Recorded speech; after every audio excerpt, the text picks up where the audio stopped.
क्योंकि एक बार गलती से जब मदरसे के अंदर कुत्ता चला जाता है, उस मदरसे में पढ़ने वाले बच्चे आप लोगों को पता है क्या करते हैं? उस कुत्ते का गला रेत कर आँख फोड़कर बाहर फेंक देते हैं। देख सकते हो गाइस, ये इन्होंने बेजुबान कुत्ते को मार दिया है। आज के समय भारत में ज्यादातर मुस्लिम बच्चे स्कूल में पढ़ने के लिए नहीं जाते, बल्कि उन सभी लोगों को मदरसों में पढ़ने के लिए भेजा जाता है। और आज के समय कितने बच्चे मदरसे में पढ़ने के लिए जा रहे हैं? 43 लाख से भी ज़्यादा।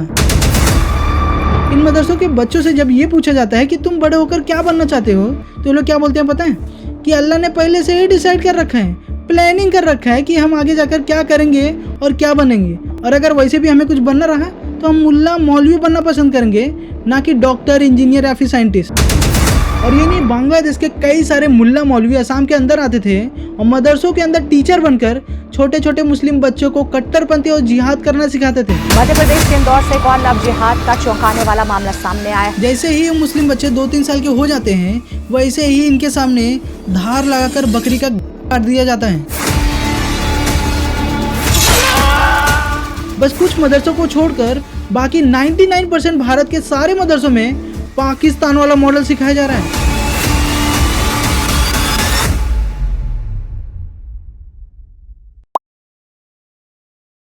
अब देखो, मदरसा बेसिकली वो जगह है जहाँ पर सिर्फ मुस्लिम बच्चों को ही पढ़ाया जाता है।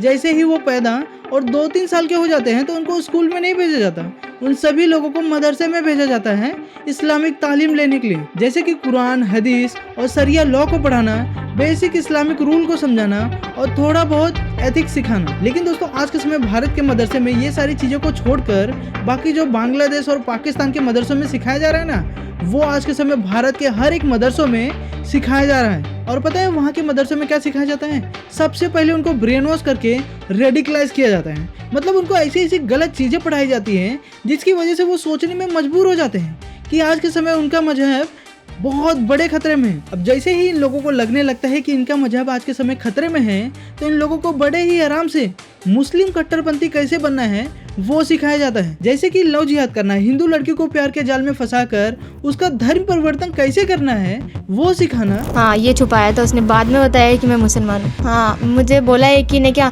बुर्खा पहनना है तो पहनना ही है, और 5 नमाज होती है पूरे दिन भर में, तो नमाज का मेरे को सिखाया।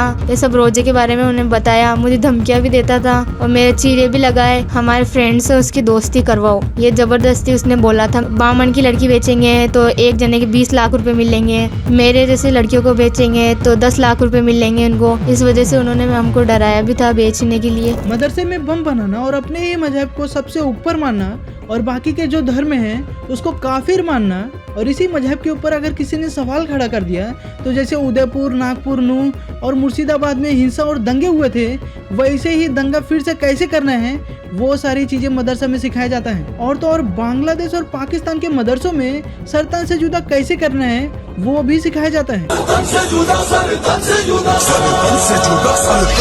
और ये जो सारी चीजें मैंने आप लोगों को बताया ना, वो आज के समय भारत के सारे मदरसों में सिखाया जा रहा है। बस कुछ मदरसों को छोड़कर बाकी 99% भारत के सारे मदरसों में पाकिस्तान वाला मॉडल सिखाया जा रहा है। और ये सारी चीजें मैं ऐसे ही नहीं बोल रहा हूँ, आप लोगों को आगे आने वाली वीडियो में प्रूफ के साथ दिखाऊंगा कि कैसे भारत के मदरसों में पढ़ाई के नाम पर मुस्लिम बच्चों को पाकिस्तानी टेरर ग्रुप ISIS की विचारधारा सिखाई जा रही है। यहाँ तक कि सिया वक्फ बोर्ड के चीफ ने ये तक कह डाला कि भारत के सारे मदरसा सिस्टम को बंद कर देना चाहिए, नहीं तो भारत के जितने भी मुस्लिम बच्चे मदरसे में पढ़ने जाते हैं वो ISIS के विचारधारा से प्रभावित हो जाएंगे। वसीम रिजवी ने PM को चिट्ठी लिखकर देश भर के प्राइमरी मदरसों को बंद करने की मांग की है।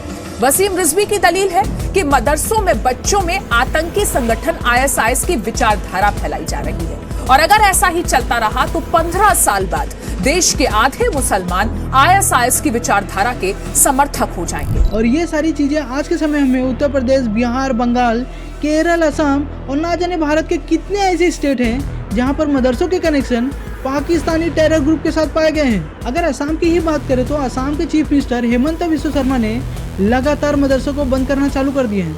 क्यों? क्योंकि असम के मदरसों में जो मुल्ला मौलवी पढ़ाते थे ना, उनका कनेक्शन पता है कहाँ पाया गया? बांग्लादेश के टेरर ग्रुप असरुल्लाह बांग्ला टीम के साथ पाए गए हैं। और ये नहीं, बांग्लादेश के कई सारे मुल्ला मौलवी असम के अंदर आते थे और मदरसों के अंदर टीचर बनकर छोटे छोटे मुस्लिम बच्चों को कट्टरपंथी और जिहाद करना सिखाते थे। और ये सारी चीजें करने के लिए बाकायदे से बांग्लादेश से फंडिंग भी असम के अंदर कई सारे मदरसों के अंदर आती थी, ताकि यही बच्चे बड़े होकर असम के अंदर कम्युनल वायलेंस कर सकें और असम को अलग मुस्लिम देश बनाने की मांग भी कर सके। लेकिन दोस्तों हेमंत विश्व शर्मा ने इन लोगों के सपने के ऊपर पानी फेर दिया है, क्योंकि हेमंत विश्व शर्मा जब से असम के चीफ मिनिस्टर बने हैं तब से उन्होंने 2280 मदरसों में से 1300 मदरसों को इंग्लिश स्कूलों में बदल दिया है। और बाकी जितने सारे मदरसे अवैध रूप से बने हुए थे उन सारे मदरसों के ऊपर बुलडोजर एक्शन भी लेना चालू कर दिया है। और ये नहीं, सबसे ज्यादा आतंकवादी गतिविधि उत्तर प्रदेश और नेपाल के बॉर्डर के आसपास देखने के लिए मिल रहे हैं। और इस चीज के लिए योगी जी ने उस समय आवाज भी उठाया था कि उत्तर प्रदेश और नेपाल के बॉर्डर के आसपास लगातार मस्जिद और मदरसे बनाए जा रहे हैं। भारत नेपाल सीमा पर जो उत्तर प्रदेश और बिहार का जो स्थानीय प्रशासन है, उस प्रशासन की भागीदारी से और कुछ राजनीतिक दलों के जो कार्यकर्ता हैं उनकी मिलीभगत से राष्ट्र विरोधी गतिविधियां बड़ी तेजी से जारी हैं। माननीय गृह मंत्री जी से अनुरोध करूंगा कि जो राष्ट्र विरोधी गतिविधियां भारत नेपाल सीमा पर जारी हैं उन पर अंकुश लगाने का कष्ट करें। 2022 में जब यूपी गवर्नमेंट ने एक सर्वे किया तो आप लोगों को पता है उस सर्वे में क्या पता चला? उस सर्वे में वहाँ पर 25,000 से ज्यादा मदरसे पाए गए थे। सिर्फ 16,513 मदरसे यूपी गवर्नमेंट के थ्रू रिकॉर्गनाइज थे और बाकी 8,000 से ज्यादा मदरसे अवैध रूप से बनाए गए थे। और इनमें से कई सारे मदरसों को फंड भी दिया जाता था जब अखिलेश यादव और मायावती सत्ता में थी तब। और तो अभी हाल ही में उत्तर प्रदेश के एसआईटी ने फिर से एक रिपोर्ट निकाला जहाँ पर उत्तर प्रदेश और नेपाल के बॉर्डर के आसपास 13,000 से ज्यादा मदरसे और बढ़ गए हैं। और इन्हीं सब मदरसों को बनाने के लिए पाकिस्तान और उसका टेरर ग्रुप और जो मुस्लिम देश है ना वो भी नेपाल के थ्रू पैसे फंड करते हैं उत्तर प्रदेश और बिहार में, ताकि वहाँ पर ज्यादा से ज्यादा मदरसे और मस्जिद बनाए जा सके। अब ये नेपाल के थ्रू ही क्यों आते थे? क्योंकि नेपाल के अंदर भारत के लोगों को जाने के लिए वीजा नहीं लगता, क्योंकि भारत और नेपाल ने 1950 में पीस एंड फ्रेंडशिप ट्रीटी को साइन किया था, जिसकी वजह से बड़े ही आराम से भारत के कोई भी लोग नेपाल के अंदर जा सकते हैं और बड़े ही आराम से नेपाल के लोग भी भारत के अंदर आ सकते हैं। सिर्फ उनको आधार कार्ड और वोटर आईडी दिखाना कंपलसरी है। लेकिन इसी वीजा फ्री होने का फायदा पाकिस्तान और उसके टेरर ग्रुप हवाला के जरिए नेपाल के थ्रू उत्तर प्रदेश और बिहार के अंदर हजारों लाखों नहीं बल्कि करोड़ों रुपए फंड कर रहे हैं, ताकि वहाँ के मदरसे के बच्चों को ब्रेन वॉश और रेडिकलाइज किया जा सके। आज के समय भारत में ज्यादातर मुस्लिम बच्चे स्कूल में पढ़ने के लिए नहीं जाते, बल्कि उन सभी लोगों को मदरसों में पढ़ने के लिए भेजा जाता है। और आज के समय कितने बच्चे मदरसे में पढ़ने के लिए जा रहे हैं? 43 लाख से भी ज्यादा। 21वीं सदी में आज के समय जो हमारे बच्चे स्कूल में पढ़ रहे हैं वो क्या मदरसों के अंदर पढ़ाए जा रहे हैं? नहीं, बल्कि भारत के ज्यादातर मदरसों में 400 साल पुराना औरंगजेब के जमाने का सिलेबस पढ़ाया जा रहा है, जैसे कि इस्लामिक थियोलॉजी, अरेबिक लैंग्वेज, फिक यानी इस्लामिक कानून। भारत के कानून के बारे में पढ़ाया नहीं जाता, इस्लामिक कानून के बारे में पढ़ाया जाता है। यही इस्लामिक कानून पढ़ने से मदरसों के अंदर मुस्लिम बच्चे कुछ ये करते हुए दिखते हैं। यही छोटे बच्चे जब बड़े हो जाते हैं तो इनके अंदर ना ही इंसान के प्रति प्रेम होता है और ना ही जानवर के प्रति। अब मैं ऐसा क्यों बोल रहा हूँ? क्योंकि एक बार गलती से जब मदरसे के अंदर कुत्ता चला जाता है, उस मदरसे में पढ़ने वाले बच्चे आप लोगों को पता है क्या करते हैं? उस कुत्ते का गला रेत कर आँख फोड़कर बाहर फेंक देते हैं। देख सकते हो गाइस, ये इन्होंने बेजुबान कुत्ते को मार दिया है। देख सकते हो ये मदरसे वाले हैं, ये देखो, ये इधर दिखाओ ना।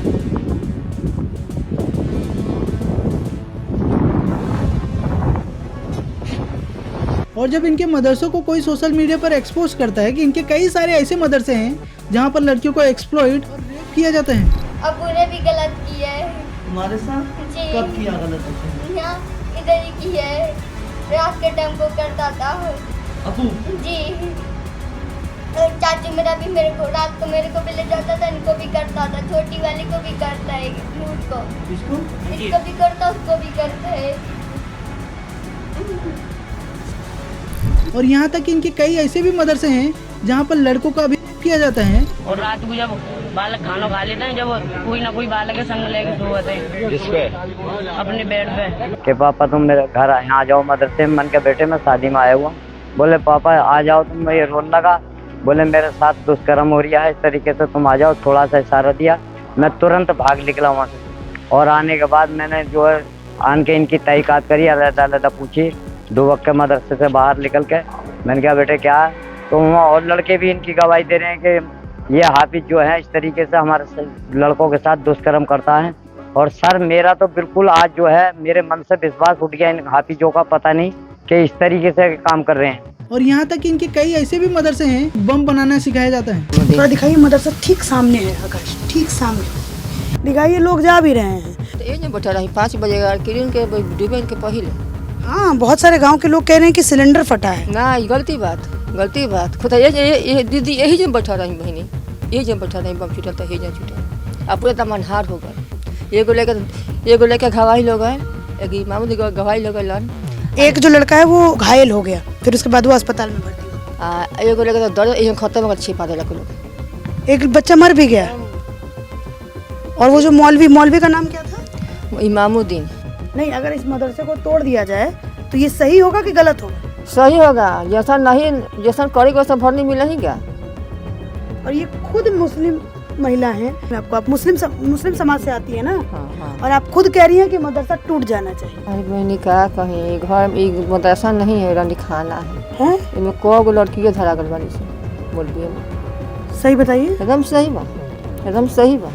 और जब ये सारी चीज़ें एक्सपोज होने लगता है तो कई सारे प्रोपेगेंडा फैलाने वाले लेफ्टिस्ट मदरसे को डिफेंड करने के लिए आ जाते हैं और बोलते क्या हैं कि इन मदरसों में इस्लामिक तालीम के अलावा इंग्लिश, फिजिक्स, मैथ्स और कंप्यूटर भी सिखाया जाता है। हालांकि हम सबको पता है कि ये सारी चीज़ें तो सिर्फ एक दिखावा है, असलियत में तो इनको अपना मकसद पूरा करना है, जो कि मदरसा में पढ़ने वाले बच्चे खुद ही बोलते हैं। और वो काम जिससे अल्लाह ताला खुश होता है उसे क्या कहते हैं? इबादत कहते हैं। तो इबादत कहते हैं दिवाली मनाने से अल्लाह खुश होगा? अच्छा, होली खेलने से अल्लाह खुश होगा? किसी गैर कौम की त्योहार मनाने से अल्लाह ताला नाराज होगा कि खुश होगा? नाराज होगा। और खुश कौन होगा? धर्म जो है ये हमारा असल मकसद है।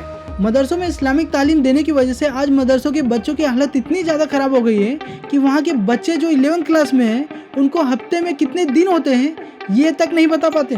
इधर देखिए, कब से पढ़ा रहे हैं आप? यहाँ तकरीबन 2010 से। 2010 से। सैलरी कितनी आपकी है? 80,000। सहायक अध्यापक। सैलरी कितनी आपकी? तकरीबन 1 लाख। 1 लाख रुपए। कितने बच्चे पढ़ते हैं यहाँ पर? अरे सब हटो।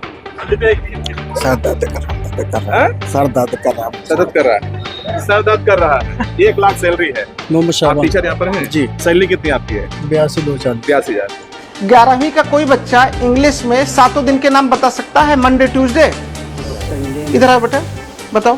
Sunday, Monday, Tuesday, Wednesday, Thursday, Saturday. गिनो फिर से। Sunday, Monday, Tuesday, Wednesday. 11 में आप लोग पहुंच गए हो, सप्ताह के 7 दिन के नाम इंग्लिश में नहीं बता पा रहे हो। इन मदरसों के बच्चों से जब ये पूछा जाता है कि तुम बड़े होकर क्या बनना चाहते हो तो ये लोग क्या बोलते हैं पता है? कि अल्लाह ने पहले से ही डिसाइड कर रखा है, प्लानिंग कर रखा है कि हम आगे जाकर क्या करेंगे और क्या बनेंगे। और अगर वैसे भी हमें कुछ बनना रहा तो हम मुल्ला मौलवी बनना पसंद करेंगे, ना कि डॉक्टर, इंजीनियर या फिर साइंटिस्ट। बनना क्या है बड़े होके? हमें बड़े होकर मौलाना बनना है, दुनिया का रहनुमा बनना है। कभी ख्वाहिश नहीं होती जैसे बाकी लोग डॉक्टर, इंजीनियर बनते हैं, पायलट बनूं, कुछ अलग बनूं?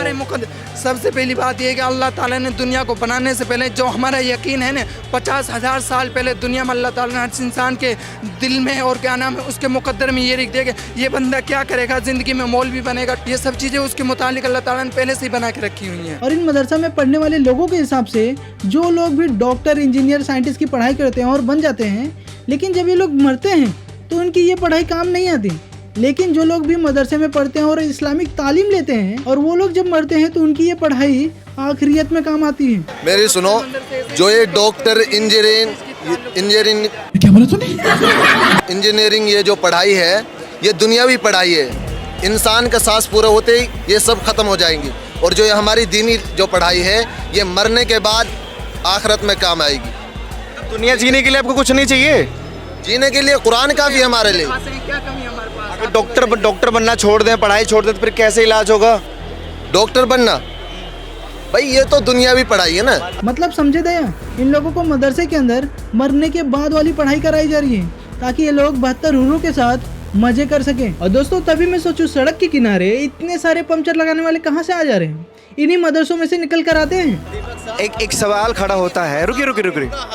ये मौलाना बने, कुछ भी बने, इस पे आप टिप्पणी करने वाले होते कौन है आप? प्रॉब्लम तो है भैया, क्योंकि मदरसे में पढ़ने वाले बच्चे इतने ज़्यादा खतरनाक होते हैं जिसे आप लोग सोच भी नहीं सकते, और इसीलिए मैं ये वीडियो लाया हूँ। कुछ इनमें से हम भी हैं जो तैयारी कर रहे हैं एसएससी की, डॉक्टर इंजीनियर बन रहे हैं। अब देखो, ये बंदा खुद मदरसे में पढ़ने नहीं जाता और एसएससी की तैयारी कर रहे हैं ताकि ये इंस्पेक्टर बन सके। अब क्योंकि इसको पता है कि मदरसे की पढ़ाई किसी काम की नहीं होती, सिर्फ मुस्लिम बच्चों को वहाँ पर रेडिकलाइज किया जाता है, लेकिन फिर भी ये बंदा उन लोगों को मुल्ला मौलवी बनने के लिए सपोर्ट कर रहा है। क्यों पता है? क्योंकि इसको भी पता है कि अगर ज्यादा मुस्लिम बच्चे पढ़ लिख लेंगे तो भारत में जो कई ऐसे मदरसे हैं जहाँ पर टेररिस्ट बनाने का धंधा चालू है वो बंद हो जाएगा ना।